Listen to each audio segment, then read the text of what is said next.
It's a special event for dozens of pachyderms in Sri Lanka. The Asian country is reportedly home to the world's first orphanage for elephants, and that institution just turned 50 years old.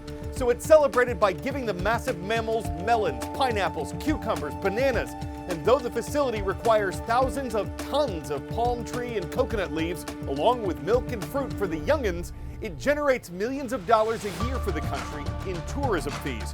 There are a total of 68 elephants here. They range in age from 18 months to 70 years. And while there are struggles in Sri Lanka between wild animals like these and the farmers whose crops they can destroy, the nation is looking for ways to keep elephants and people on opposite sides of different barriers, and to keep places like this one where animals can thrive.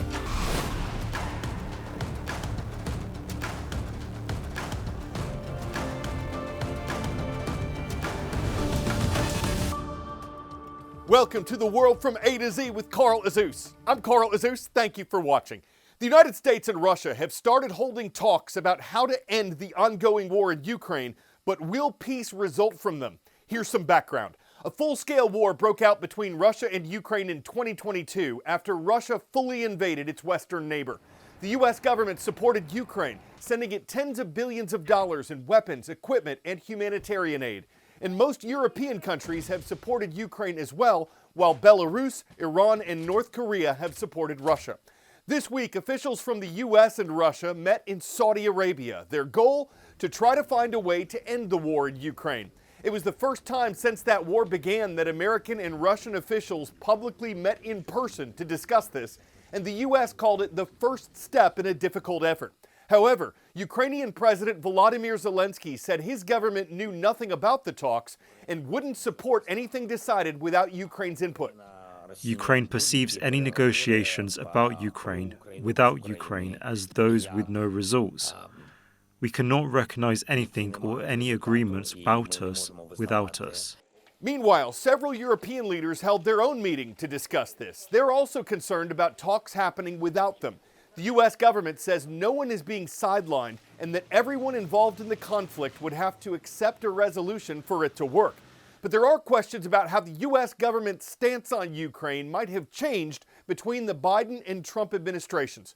Under President Joe Biden, America contributed more financial support than any other country to Ukraine, and experts say the U.S. was more closely aligned with the European nations that support Ukraine.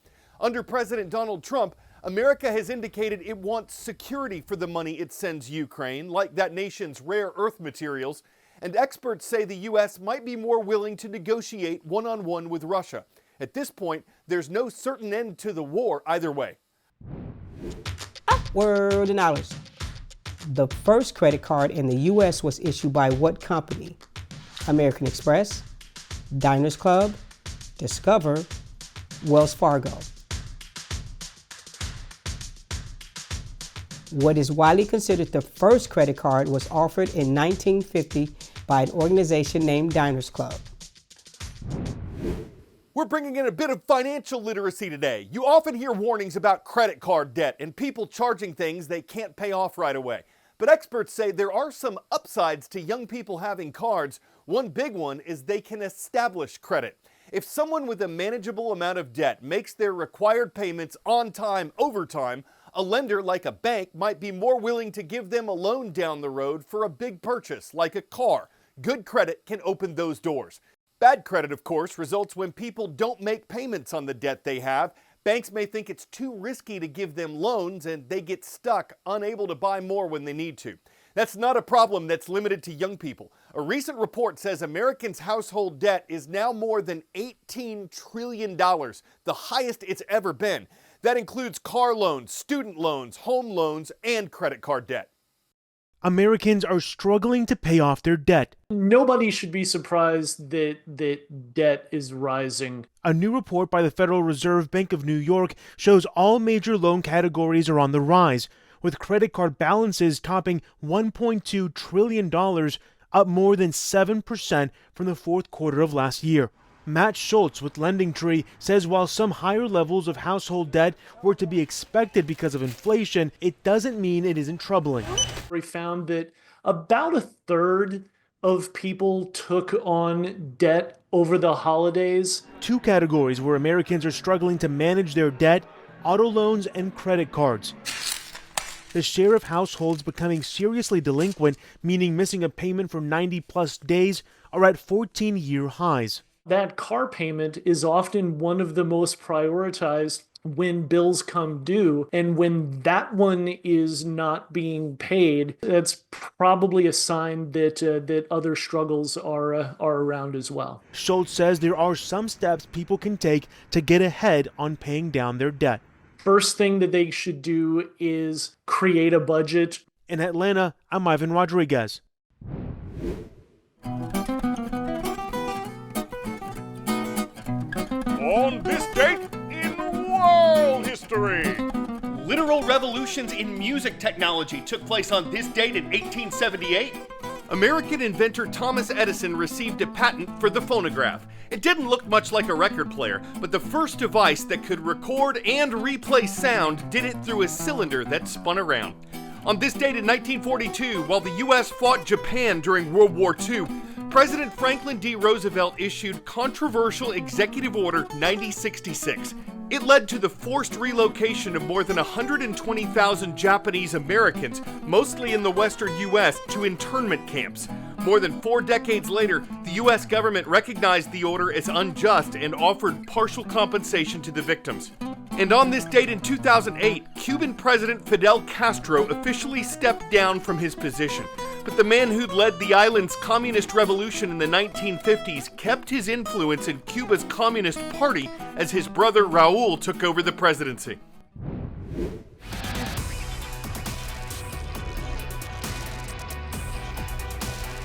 Where in the world?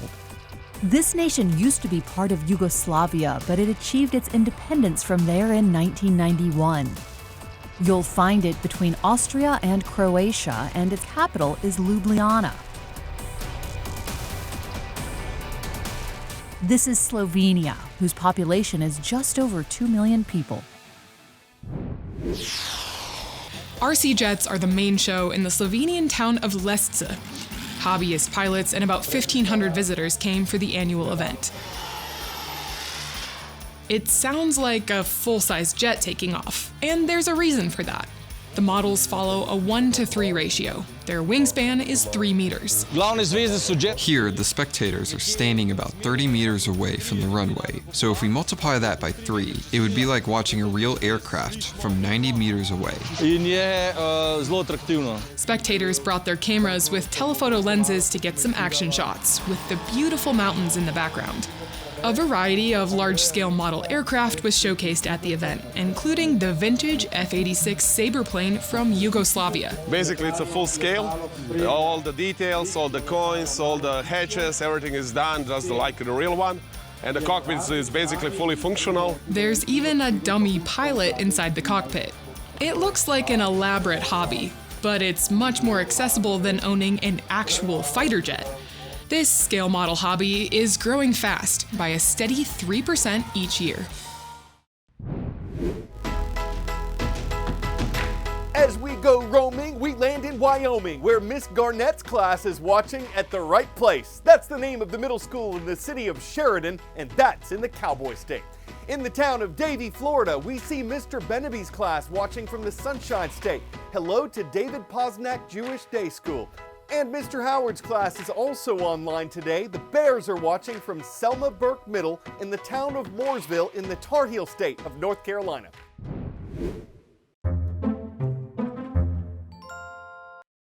We're headed back out west for a look at a sport that combines 2 activities enjoyed this time of year in Idaho: skiing and horseback riding. Here's what that looks like. What's known as skijoring isn't just for fun here. 135 teams competed in this year's event, navigating obstacles and grabbing the suspended rings they passed, with whoever collecting the most rings winning the prize money. The total value of that, $10,000.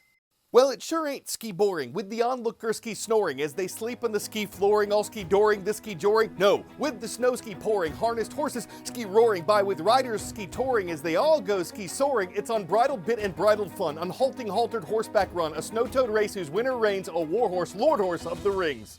I'm Carl Azuz. Thankfully, you're watching the world from A to Z. You mean the world to me.